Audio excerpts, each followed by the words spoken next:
Hey, how's it going guys? And today I just wanted to talk briefly about a game that may, like myself, interest you a great deal. It's called Holdfast Nations at War, and given the game's setting and genre, there is a very good chance you may have already heard of it. Currently in development by Anvil Game Studios and greenlit earlier this year on Steam, it is an online PvP first and third person shooter set in the Napoleonic Wars, focusing on a combination of teamwork and individual skill. With directional melee combat and realistic gun warfare, you will take part in historic clashes on land and at sea waged by the most powerful nations of the era.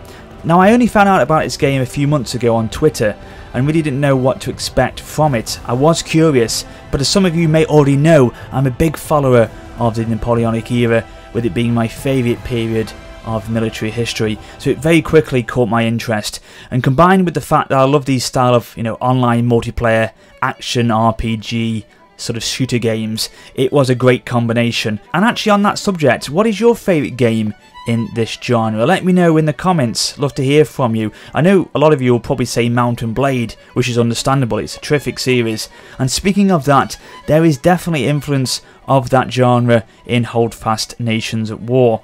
I asked them recently what sort of games inspired them to make Nations of War. What games does it relate to? And they said that we're very much inspired by Napoleonic Era War and the Mount & Blade series, and in fact members of their team previously worked on the Napoleonic Wars DLC for Mount & Blade Warband as well. Also, the game Naval Action was a great source of inspiration for the naval combat part of the game. So this is definitely the mix of what you will get when you play this game for yourself. And after reading a lot about it on their various social pages and websites, I was still curious and wanted to know more about it. But now, having jumped on to their closed playtests and getting experience of it firsthand, I can absolutely say this is a very good game with exceptional potential. Unfortunately, I can't record any gameplay yet as I'm currently under NDA, but when I can, I'll be sure to share it with you guys, and I will no doubt be posting a lot of videos of this game on the channel in the future. Now, in Holdfast Nations at War, you can enlist in the army and work with other players to storm enemy fortifications, support the fight from the rear with artillery fire, or keep the line steady in open field battles and lead your men to victory. And you can also join the Navy and experience what it's like to be a crew member on board a military sailing ship, where you can control all parts of the ship. You can raise the sails, fire the cannons, launch lifeboats, test the water depths, and cooperate to keep your vessel afloat. And also, the game features a class system very similar to War of Rights, for example, where you can play as an officer, captain, sailor, surgeon, line infantry, riflemen, and even drummers, pipers and fifers, and all of them play actual army tunes from the period, and it makes it very, very immersive indeed. I had great fun playing as a drummer as our line infantry marched into battle. It was really great experience. And also, every class comes with its own traits and roles which are crucial for your team's success and survival. So with you being able to play on both sea and land, this is going to offer a combination of coastal battles, naval battles, open field battles, fortification assaults, and potentially even more over time. Now, I don't know at this point in time if you'll be able to choose what style of battle or map you'll be able to play on, or is it randomly chosen for you? I'm not too sure. It's quite possibly there's going to be both options available to you, I'd imagine. Now, in terms of theatres of war, I would expect it's going to be situated in Egypt, mainland Europe, for example Spain with the Peninsular War, and then the Atlantic Ocean and Mediterranean Sea for the naval combat.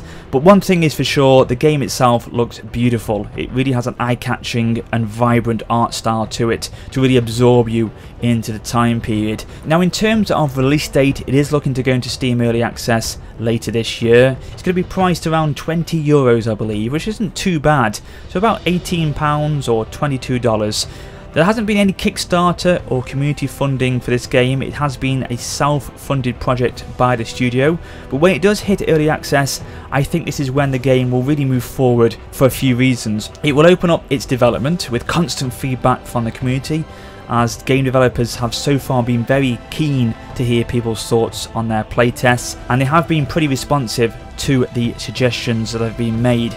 With the game focusing a lot on teamwork and success coming from that cohesion of players, I would definitely expect at that point for regiments to start forming in the game, just like you'd get in Mount and Blade or War of Rights. And given the game's style and genre, I can easily see players from those games being attracted to playing Holdfast Nations at War, and very quickly it could form a very solid community within the game. And on that subject, there's going to be plenty of chances for you and your friends to take on other groups or regiments in tournaments and fierce competitive events, so that could really help with the longevity of the game's development and lifespan. In the early stages, it's going to be predominantly the nations of Britain and France that you can play as, but as time goes on, they will no doubt look to add in other factions such as Austria, Russia and Prussia, for example. And that will also be the case for cavalry, as currently it's only infantry which you can play as. But as you can appreciate, a game like this is always going to be updated and improved frequently throughout the early access period, and that is one of the things that people always experience in early access games. Now, in terms of the size of players within each game, I'm not currently sure what they are, but whatever the numbers will be, they will be aiming pretty big in order to create a very solid experience for you. So that's all I can say about the game at this point, to be honest with you, but what I do suggest is to take a look at all the links in the description to their website and social media pages, as it will no doubt give you more answers to questions you may already have, particularly in their forums, as there you'll not only find informative posts from the developers, but you can also post any suggestions that you may have for the game in order to improve it even more for when it hits early access. But this game has definitely caught my eye, and I really think it will for you as well. Anyway, thanks for watching, I hope you enjoyed today's video, and until next time, take care and farewell.